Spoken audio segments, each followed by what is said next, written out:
for watching. Don't forget to like, comment, share and subscribe to Mufti Tariq Masood, famous scholar. علماء نے لکھا ہے دیکھو نبی کتنے رحمت للعالمین تھے نا, کتنی رحمت تھی, لیکن خودکشی ایک شخص نے کی, نبی نے اس کا جنازہ نہیں پڑھایا, حالانکہ آپ تو رحمت للعالمین ہیں, اور اس کا جنازہ فی نفسی ہی جائز بھی ہے, تو مسلمان نہ وہ.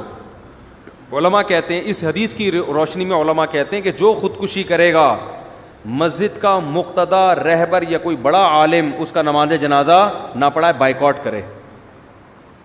لیکن ہم کیا کر رہے ہوتے ہیں یہاں پہ, نہیں بھائی اس کی تعریفوں پہ پول باندھ رہے ہوتے ہیں. وہ جو انڈیا میں ایک لڑکی نے خودکشی کی تھی نا, بہت لوگوں نے ترس کھایا, میں نے کوئی ترس والا بیان نہیں کیا, میں نے کہا اللہ مغفرت کرے, مسلمان تھی لیکن کوئی اچھا کام نہیں کیا.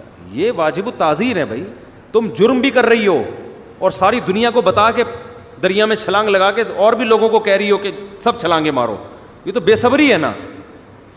نیکی کو پروموٹ کیا جاتا ہے, ہائی لائٹ کیا جاتا ہے کہ دیکھو غم کے موقع پر میں یہ صبر کر رہی ہوں, تو آپ لوگ بھی صبر کرنا سیکھو. عادت نہیں لیکن مجھے ٹینشن اتنی ہو گئی, ہاں 2 بوتلیں چڑھا لیا اور ویڈیو بنا کے یوٹیوب پہ ڈال دے, لوگ کہیں یار اتنا نیک آدمی کو یہ اتنا مجبور کر دیا اس معاشرے نے, اس ظالم معاشرے نے اتنے نیک آدمی کو ایسا مجبور کر دیا کہ شراب پی رہا ہے, اس کی ساس پہ مقدمہ ہونا چاہیے. اس داماد کو کس نے ٹینشن دی ہے؟ ساس نے. اس کے سسر پہ مقدمہ, اس کی بیوی کو جیل میں ڈال دینا چاہیے, اس کی ٹینشن ہے. ابے بھائی یہ ٹینشن اس نے دی ہے, نہیں دی, ہمارے سامنے نہیں. تو جو جرم کر رہا ہے نا, تو لوگوں کو گواہ بنا رہا ہے. اب اس انڈیا کی وہ لڑکی کی ساس غلط تھی نہیں تھی ہمیں نہیں پتا, لیکن آپ کا غلط ہونا تو آپ نے خود ثابت کر دیا نا اپنے آپ کو حرام موت مار کے.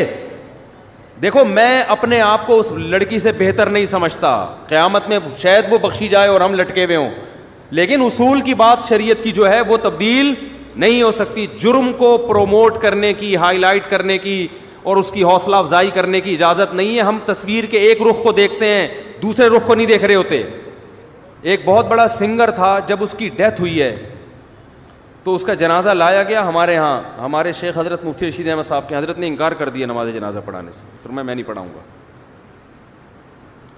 ہو سکتا ہے چھپ کے بہت دعائیں مانگی ہوں اس کے لیے, بظاہر یہی لگتا ہے اکیلے میں بہت روئے ہوں گے, اللہ اس کو معاف کر دے. کھلے عام اس کا جنازہ نہیں پڑھایا تاکہ عبرت ہو, کوئی اچھی موت نہیں ہے یہ. ہاں کوئی چھپ کے جرم کر رہا ہے, اپنے جرم کو خود ہی چھپا رہا ہے, تو ہمیں بھی حکم ہے اس کو ہم چھپائیں. ایک اپنے آپ کو ایکسپوز کر دیا اس نے, وہ تو لوگوں کو ترغیب دے رہا ہے جرم کی. تو اس لیے بھائی ان چیزوں میں آج بے اعتدالی بہت ہونے لگی ہے, ہم حدود شریعت سے تجاوز کرتے ہیں. مجھے کچھ سنگر لوگ ملتے ہیں کہ ہم نے توبہ کر لی ہے, ہم پہلے ایسے تھے, ہم یوں تھے. تو ٹھیک ہے, بیچاروں نے توبہ کی, اللہ ان کی توبہ قبول فرمائے, لیکن میں ان سے اکثر ایک بات کہتا ہوں کہ یار اپنے ماضی کو بھول جاؤ. اب ماضی کو, ایک تصویر تو چلو کوئی اپنی محفوظ رکھ لے کہ لوگوں کو ترغیب دینے کے لیے کہ میں ایسا تھا اور ایسا ہو گیا, چلو ایک اس میں یہ مسئلہ سمجھ میں آتی ہے تاکہ دوسرے گلوکاروں کو بھی موٹیویشن ملے. ہمارے ایک دوست تھے, وہ کہیں ڈراموں میں آیا کرتے تھے, تو پھر انہوں نے توبہ کی, تو انہوں نے مجھے اپنی پرانی تصویر بنائی نا, دکھائی, کیپ پہنا ہوا ہے, کالا چشمہ اور عجیب سی مونچھیں رکھی ہوئی ہیں. اور جب وہ توبہ کیا ایسا, جن کے میں نے 3 شادیاں نہیں, تیسری کروائی تھی شادی, وہ ویڈیو بھی گئی تھی. اب وہ شوبز کی دنیا چھوڑ کے شادیوں پہ سیٹ ہو گئے ہیں. شوبز کی دنیا چھوڑ کر کس پہ سیٹ ہو گئے ہیں؟ سیٹ ہوتا ہے آدمی تو پھر وہ کرتا ہی چلا جاتا ہے, پھر وہ ڈھیٹ بن جاتا ہے. تو میں نے کہا اچھا ہے, وہ جو حرام کاری کا خطرہ تھا وہاں پہ, یہ نہیں کہ سب کوئی غلط کر رہے ہوتے ہیں, میں الزام نہیں لگا رہا. تو کیا نتیجہ نکلا کہ اب انہوں نے اتنا پیارا ان کا حلیہ ہو گیا, تو وہ ایک تصویر انہوں نے رکھی ہوئی ہے, وہ فیس بک پہ بھی ڈالی تھی کہ یہ زیادہ اچھی ہے, یہ والی, سب وہ نورانی چہرے کو کہہ رہے تھے ماشاء اللہ ماشاء اللہ. تو ایک تو چلو عبرت کے لیے ٹھیک ہے, لیکن اپنی ساری تصویریں کہ میں ایسے ناچتا تھا, میں یوں کرتا تھا, میں یوں, بھائی یہ تو آپ اپنے گناہ کو کیا کر رہے ہو. آپ اپنے حج اور عمرے کی تصویر سمجھ میں آ رہا ہے کہ میں سردی میں رو رہا تھا. اول تو اس کو بھی ضرورت نہیں ہے, لیکن یہ کوئی پھر بھی ایک سمجھ میں آنے والی چیز ہے.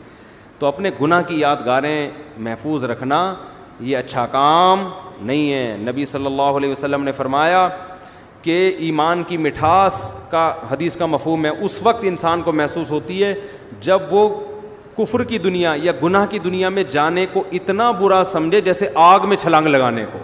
اس کو اتنی نفرت ہو اس ماضی کی دنیا سے کہ میں نے کس گند میں زندگی گزار رہا تھا. پھر اس کا مطلب ہے خاندانی توبہ کی ہے اس نے.